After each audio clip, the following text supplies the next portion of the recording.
두 번째 발표는 도지은 선생님께서 아이작 아시모프의 로봇 시리즈의 수용 1970년대부터 80년대 소년소녀 세계 SF 전집을 중심으로 발표를 해주시겠습니다. 여러분 아시다시피 아이작 아시모프는 SF계의 거의 고전이고요. 로봇 3법칙으로 되게 유명한데 이것이 한국에서 수용되면서 어떻게 청소년에게 영향을 미치게 되는지에 대해서 선생님이 아주 열심히 상세하게 잘 준비해 오신 것 같습니다. 박수로 청해서 오시겠습니다.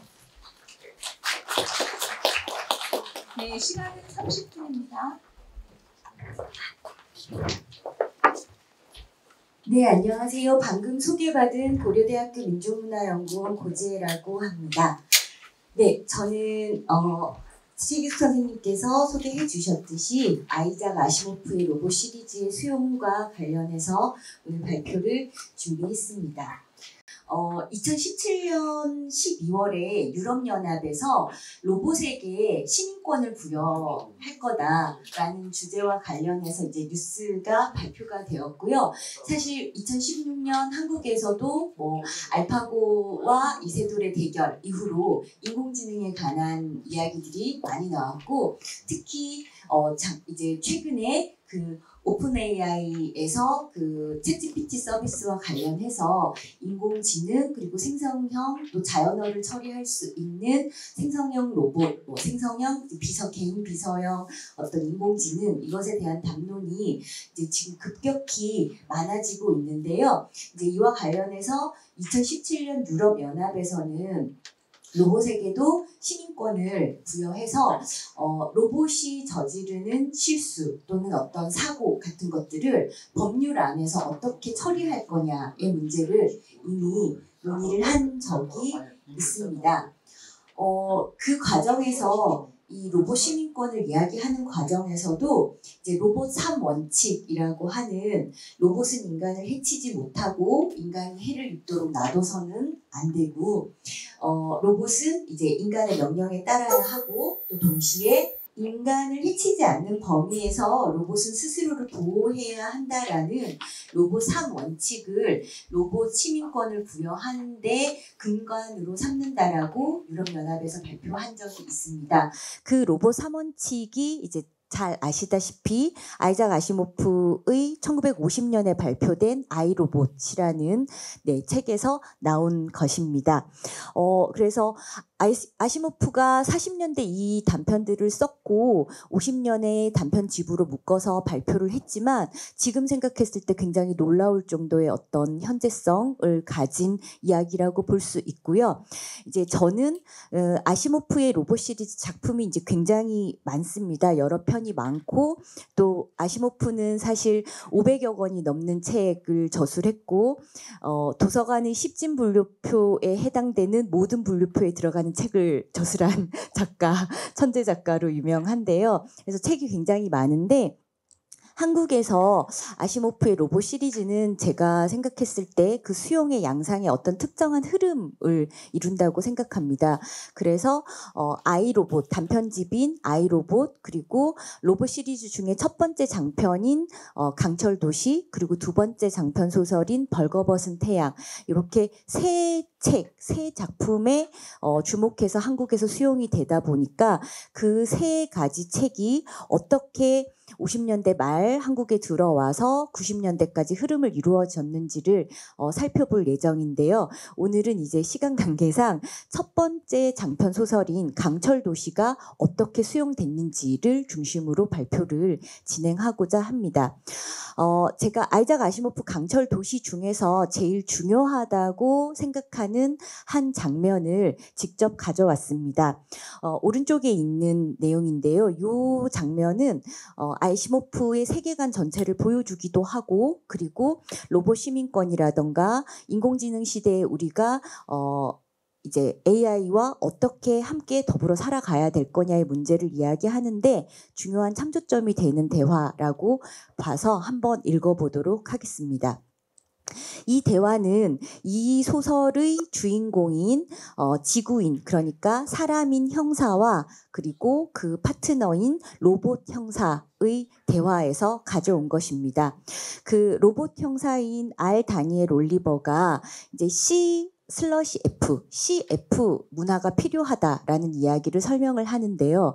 그래서 CF라고 그게 뭐지? 라고 지구인 형사 베일리가 물어보자 로봇인 다니엘 올리버가 두 종류의 원소, 즉 탄소와 철의 화학 기호이지요. 탄소는 인간 생명 활동의 기초 원소이고 철은 로봇 생명 활동의 기초입니다. 인간과 로봇을 동등하게 결합시킨 문화를 표현하고 싶을 때 우리는 편의상 C/F라고 이제부터 표현하자라는 이야기를 하고요. 그러니까 베일리가 인간인 베일리가 그러면 C하고 FE가 하이픈으로 연결되는 건가? 라고 묻습니다. 이제 그 말은 인간 중심에서 하나의 복합체를 만든다는 것은 그 당시로는 인간 중심에서의 비인간, 즉 로봇을 흡수하는 형태의 통합을 만드는 것이냐라고 물었을 때 다니엘 올리버가 로봇이 아니다. 그것이 아니고 C와 FE 사이에 사선을 긋는다. 그런데 어느 하나의 우월성을 두지 않고 두 가지가 완전히 통합되어 있는 상태, 그러니까 둘이 공존하는 상태를 표현하기 위해서 C/F라는 문화를 만들어 가자라고 이제 제안을 하고 이것은 이 소설의 초반부에 나오는 이제 이야기인데요. 이제 실제로 이 소설에서는 이제 우주인의 살해에 대해서 이 두 형사가 공조를 해서 그 살인 사건을 파헤치고 해결하는 내용으로 이루어져 있어서 실제로 이 C/F라는 처음에 다니엘 올리버가 말한 이 형태가 이 소설 전반에 이들이 어떻게 함께 협력해서 이 살인 사건을 해결하느냐로 연결되기 때문에 플롯을 이룬다고 볼 수 있습니다. 네, 그래서 이제 제가 생각하고 있는 지금 이 연구의 방향은 이제 최근 한국현대문학 연구에서 SF 관련 연구가 굉장히 붐을 이루어서 특히 제가 봤을 때 이제 두 가지의 계열로 양분이 되는 것 같습니다. 식민지 시기 번역문학 장에서의 이제 처음 초창기 SF가 어떻게 수용됐는지를 중심으로 한 연구들과 그리고 2000년대 이후 특히 2010년대 지금 이제 본격화되고 있는 한국형 SF 창작이 어떻게 이루어지고 있고 구체적으로 어떤 작품들이 있고 그 작품들이 이루고 있는 담론들이 어떤 것인지를 중심으로 연구가 되고 있는데요. 이제 그러다 보니까 해방 후부터 1980년대까지를 이제 SF 문학사에서는 또는 SF 문학 연구사에서는 아직 좀 연구가 덜 된 공백기라고 볼 수 있고 이것과 관련해서 이제 선행 연구 중에서는 이제 한국 과학 소설사를 쓰신 최순 선생님께서는 이 해방 후 6, 70년대 SF 같은 경우에는 공상 과학 소설이라는 이름으로 아동 청소년 문학 장에서 수용이 되다 보니까 그것을 유치한 것 그리고 성인 문학에 도달하지 못하는 것이라고 이제 폄하되다 보니까 이 부분의 SF 문학 연구가 좀 부족해졌다라는 연구가 있고 저도 거기에 동의하는 편입니다. 이제 뭐 60년대 나온 문윤성의 완전사회 같은 경우가 최근에 연구가 좀 되고 있기는 하지만 그 성인 기준의 SF 창작 작품을 찾으려고 하다 보니까 오히려 당시 지배적으로 독서문화사에서 굉장히 많이 읽혀왔던 소년소녀 세계문학 전집안의 SF 또는 소년소녀 SF 전집에 대한 연구가 상대적으로 아직은 덜 이루어지지 않았나라는 생각이 들고요. 특히 로봇 3원칙이라던가 그다음에 뭐 아시모프가 세계 3대 거장이다라는 이야기는 많이 하고 있지만 이 아이작 아시모프가 50년대 이후 한국에서 어떻게 수용되어 왔고 또 어떤 판본들이 존재하고 그 판본들 사이에서 공명하고 있는 담론은 어떤 것인지에 대한 본격적인 연구는 아직 없습니다. 그래서 제가 로봇 시리즈 중에서 아이로봇 그리고 강철도시 벌거벗은 태양 이 세 작품을 통해서 이 세 작품이 어떤 줄기를 가지고 수용이 되었고 또 그것이 교차하는 과정에서 90년대에 가면은 어떤 판본으로 합류되거나 어떻게 남는지에 대한 연구를 해보려고 합니다. 그래서 오늘은 이제 말씀드릴 것이 강철 도시에 대한 이야기만 말씀을 드리겠다고 아까 전해드렸었는데요. 이제 강철 도시는 1953년에 처음에 이제 갤럭시 잡지에 발표가 됐고 바로 단행본으로 출간된 것은 1954년에 출간이 되었고요. 이제 그 다음에 그 페이퍼백으로도 출간이 되었습니다. 이제 그리고 1971년에 그 60년대에 일본에서 성인용으로 이제 수용이 된 적이 있는데요. 제가 주목하고 있는 것은 그 후쿠시마 마사미가 번역한 소년소녀 세계 SF 전집 첫 번째 권으로 강철 도시를 꼽고 번역한 요 아카네 쇼보 판본이 중요하다고 생각을 합니다. 근데 제가 이렇게 판본의 표지를 되게 중요하다고 말씀을 드렸는데요. 한번 잠깐 요 세 판본 표지를 보시면요. 첫 번째 판본에서도 그렇고 두 번째 판본, 그 두 번째 제시하고 있는 페이퍼백 판본도 그렇고 그리고 일본의 소년소녀 세계 SF 전집에서 이제 가져온 그림도 그렇고 모두 공통된 점은 로봇인 것 같기는 하지만 인간의 형상을 한 로봇의 형태, 그러니까 인간의 얼굴과 그리고 그것과 유사한 로봇이 함께 마주보고 있거나 겹쳐져 있는 표지 그림을 모두 다 취하고 있다는 것입니다. 이것은 당시로 치자면 굉장히 중요한 어떤 로봇에 관한 그리고 비인간 기계에 대한 담론이라고 볼 수 있는데요.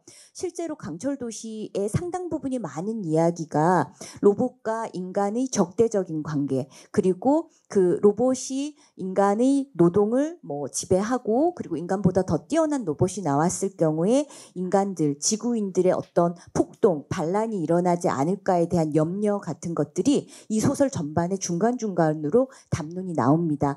그럼에도 불구하고 이 소설은 아까 말씀드렸다시피 C/FE 즉 인간과 로봇의 공존하는 사회, 공존하는 문화를 이제 지향하는 주제를 가지고 있다 보니까요.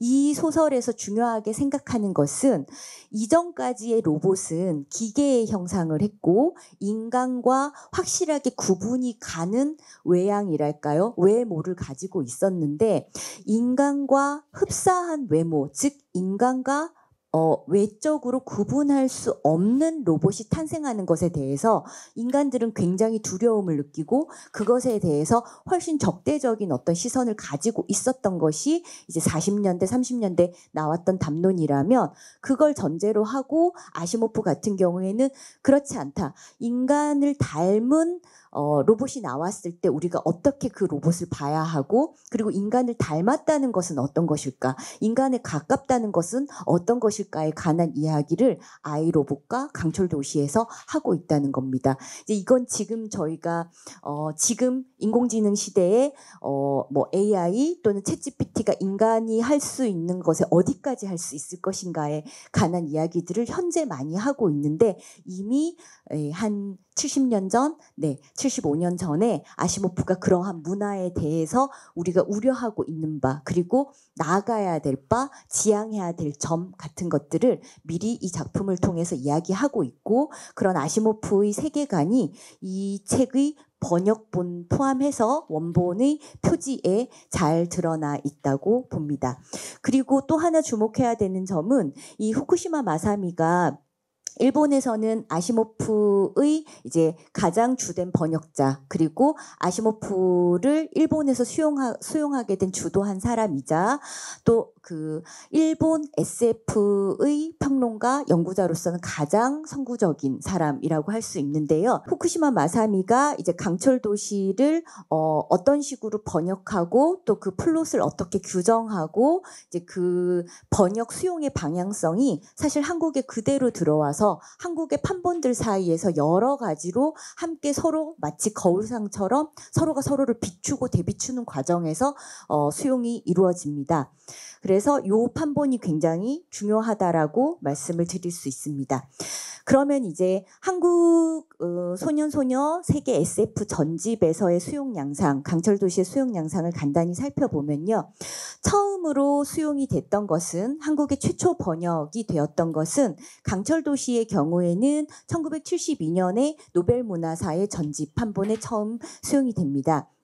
노벨문화사 같은 경우에는 전형적인 60, 70년대에 많이 유행했던 세계 문학 전집의 형태를 띠고 있고요. 그러다 보니까 양장본이고 굉장히 두툼한 양장본이고 겉 표지는 이제 여러분들의 거실에는 이제는 없겠지만 옛날 영화 같은 데 보시면 알 수 있는 갈색의 금박으로 된 장정으로 되어 있어서 이 전집의 겉 표지는 사실 표지 그림이 없습니다. 그런데 이제 두 작품이 실려 있는데요. 살아있는 화성인하고 강철도시가 실려 있고 두 작품을 이제 나누어 놓았을 때 두 번째 실려 있는 강철도시의 속표지가 보면은 이제 이런 맨 왼쪽에 있는 그림의 형태를 하고 있는데요. 요 그림 사파와 그리고 뭐 밑에 속에는 아까 말씀드렸던 후쿠시마 마사미 번역의 버전에 그대로 실려 있는 사파를 가져왔다고 할 수 있습니다. 그래서 이제 이 강철도시의 최초 한국어 번역본이라고 할 수 있는 노벨문화사 판본은 총 25장으로 구성되어 있는데요. 이것이 왜 중요하다고 생각하냐 하면 이제 원본인 아이작 아시모프의 강철도시는 총 18개의 장으로 구성되어 있습니다. 그러니까 아동용, 그러니까 아동 청소년용 소년소녀 SF 전집으로 가져올 때 이해를 돕기 위해서 어떤 내용은 빼거나 더하고 그리고 내용을 이제 장을 나누어 놓으면서 이제 수용을 했는데 그것이 최초로 했던 것이 아카네 쇼보판이 25장으로 구성을 하면서 내용을 전개, 플롯을 쪼개었고요. 그것을 노벨문화사판도 이제 그대로 거의 갖고 왔습니다. 이제 역자는 이영파이고요. 여기서 이제 작품 해설은 편집국이 썼다라고 표기가 되어 있는데요. 작품 해설 내용도 흥미로운 게 그러면 이제 이 전집을 연구하는 데 있어서 사실 중요한 것은 텍스트만큼 중요한 것은 파라텍스트인데요. 그 파라텍스트 자체 뭐 표지 그림이라던가 사파라던가 작품 해설이라던가 등장인물 소개 같은 이 파라텍스트들이 사실 이 작품을 어떻게 읽어라라는 방향성을 지시해주고 있기 때문입니다.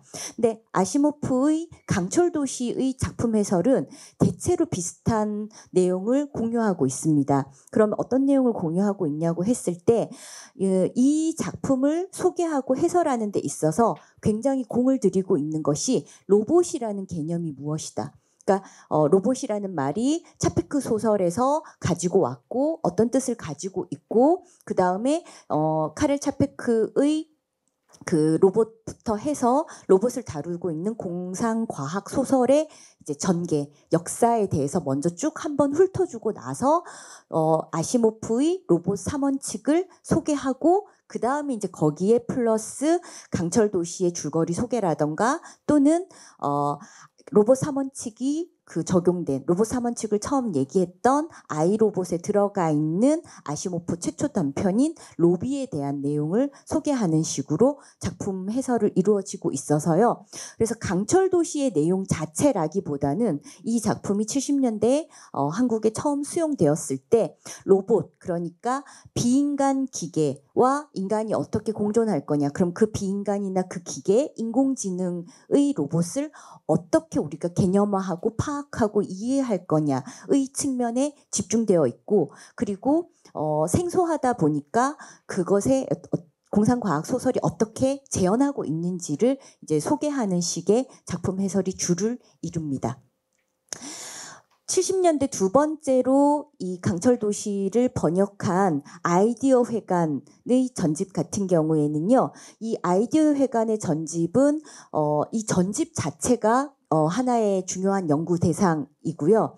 그래서 그 1999년, 그러니까 새로운 세기가 오기 직전에 직지 프로젝트라고 혹시 들어보셨는지 모르겠는데요. 직지 프로젝트라고 이 아이디어 회관에서 발간했던 SF 세계 명작 60권의 내용을 모두 아카이빙해서 이제 PDF로 제공을 하고 인터넷상으로 제공해서 이 SF의 그 세계를 이제 한번 새롭게 부흥시켜 보려는 어떤 한국의 SF 창작자 그리고 번역자들의 이제 노력이 담겨 있는, 그러니까 지금으로 하자면 펀딩을 받아서 했던 사이트인데요. 이제 당연히 이후에 기술이 굉장히 발달하면서 그 사이트 자체는 지금은 좀 유명무실해졌지만 구글에서 검색해 보시면 아직 살아 있습니다. 그리고 SF 세계 명작 60권의 전문을 거기서 이제 클릭하면 확인하실 수 있습니다. 그래서 이 아이디어 회관의 SF 세계 명작 시리즈는 그 자체로 SF를 연구하는 데 있어서 굉장히 중요한 하나의 연구 대상이 된다라는 말씀을 먼저 드리고요. 그 중에서 이제 23번째로 실려 있는 강철 도시의 표지 그림입니다. 이제 익숙해지셨죠? 이 표지 그림이. 네, 후쿠시마 마사미 번역의 표지를 한국적으로 가져와서 했고요. 역시 아카네 쇼부판과 똑같이 25장으로 구성되어 있고요. 책머리에는 이제 이 책을 어떻게 읽어라라는 수용의 방향성을 제시하고 있는데 이 부분 잠깐 읽어보도록 하겠습니다. 미래 세계에서 인간과 기계의 대립이라는 이를 생각하고 착상된, 즉 로봇을 괴물처럼 표현한 SF만을 읽고서는 진정한 의미의 로봇 소설을 읽었다고 할 수 없다. 그러니까 이제까지는 로봇과 인간의 적대적인 관계를 다루는 소설들에 집중을 했다면 이제 그렇지 않다. 이 작품의 가치는 C와 FE가 공존하는 세계를 다루고 있다를 분명하게 명시하고 있습니다. 그래서 그런 의미에서 이 강철 도시가 다루고 있는 이야기는 가장 본격적이고 완전한 로봇 소설이라고 할 수 있고, 특히 그리고 이 부분에 대해서는 제가 이제 오늘은 좀 자세하게는 말씀드릴 수 없을 것 같은데 그 60, 70년대 특히 80년대까지 70년대까지는 SF 전집이 추리 문학, 모험 전집과 합쳐져서 결합된 형태로 한국에 많이 수용이 됩니다.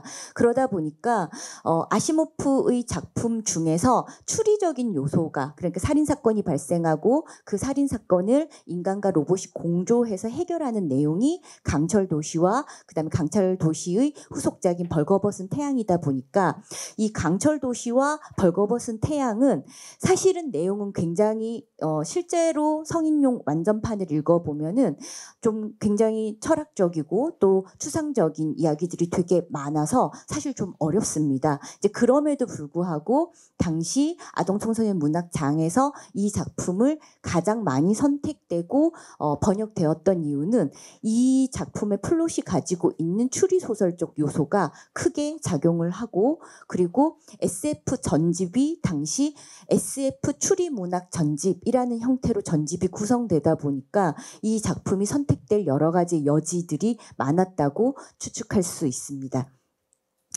네, 그 다음에 이제 1980년대로 넘어가면요. 이제 80년대부터는 뭐 굳이 저작권을 의식했다라기보다는 훨씬 더 내용이 아동용에 좀 가깝게 각색 그리고 번안의 형태로 들어가게 됩니다. 그러다 보니까 80년대의 판본들은 앞서 보여드렸던 그 아카네 쇼부 판본의 그 그림을 벗어나서, 그리고 안에 사파들도 이제 거의 아동 청소년용의 사파에 맞춰줍니다. 그리고 장도 25장 구성보다는 그 장의 구성이 좀 더 한국적으로 조금 더 자유롭게 넘나든다고 해야 될까요? 다른 구성들이 이제 변이 형태가 나타나기 시작합니다.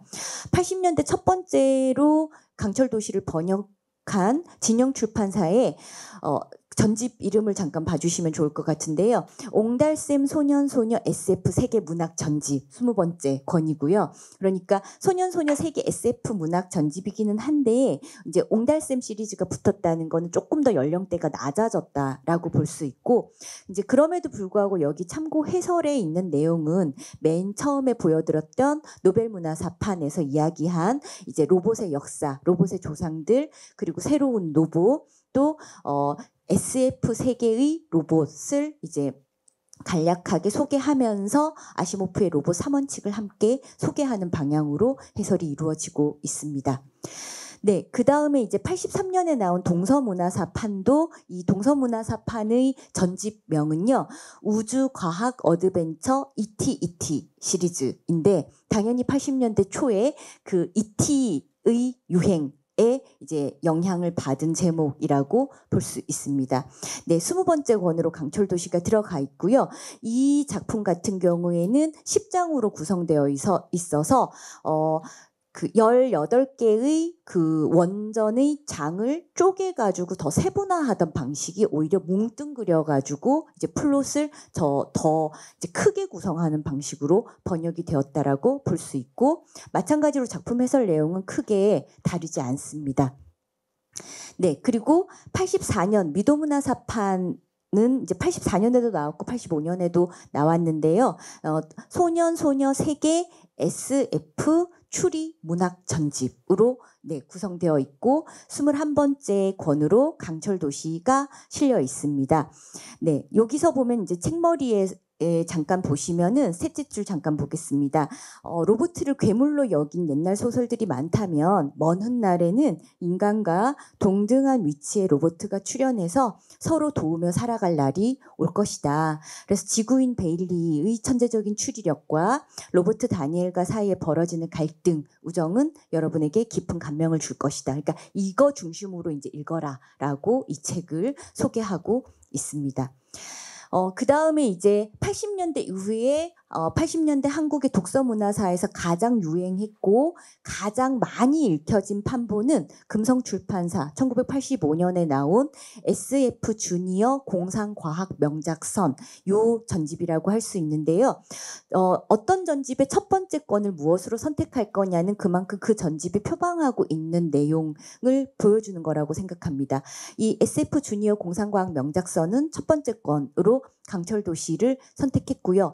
그런데 이제 이 작품의 전체적인 구성은 70년대 수용했던 아카네 쇼보판과 동일하고 그렇지만 참고 해설의 내용은 이제 이전 판본들의 내용과 거의 유사하다라고 볼 수 있습니다.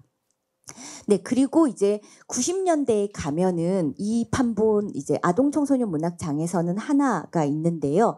한국과학기술진흥재단의 네, 판본인데 요거 잠깐 이제 마지막으로 보시면은 그림 잠깐 보시면은 우리가 이제까지 봐왔던 그 아카네 쇼보판이나 아이작 아시모프의 원전판이 굉장히 아동 청소년용해진 그림이라고 볼 수 있습니다. 두 명의 남성인데 어느 쪽이 인간이고 어느 쪽이 로봇인지 사실 구분하기 어렵고요. C.FE라고 분명하게 이 작품이 가리키고 있는 세계관에 대해서 표지에 표시를 하고 있고요. 그리고 이제 재미있는 것은 이 판본 같은 경우에는 첫 번째 장편 소설인 강철도시와 그리고 두 번째 장편 소설인 벌거숭이 태양, 그러니까 벌거벗은 태양을 하나의 판본 안에 싣고 있고 이것이 페이지가 많지 않습니다. 즉 이 두 판본을 아주 압축적으로 요약해서 이제 아동 청소년용으로 거의 번안하다시피 한 버전이라고 볼 수 있고요.